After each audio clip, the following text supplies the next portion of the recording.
That's just on X where like you're texting things. Would you say you saw that also on the video sharing side where you got guys like Don Bongino, congressmen, et cetera, that might have conservative belief systems getting suppressed in big tech? So something was going on. Something is going on. Okay. I don't operate these other companies. I can't speak to what they're doing, but I can tell you what I observe and the anecdotes that I see. But when you have someone like Congressman Devin Nunes go from 10,000 on YouTube to 200,000 to 300,000, and now close, I think he passed 1 million on Rumble now, subscribers on Rumble.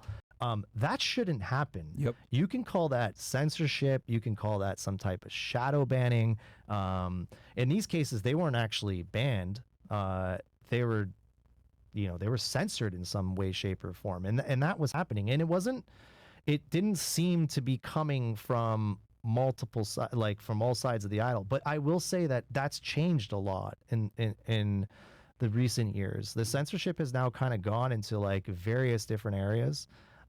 We've attracted people from both sides of the aisle now on Rumble. Like, we had, I remember it was like 2021 and Russell Brand shows up on Rumble, and he's not a conservative by and he's, at least in my understanding, he's not a conservative. Yeah. But he shows up randomly. I didn't know till like 2 weeks after he showed up in late 2021 that he showed up on Rumble.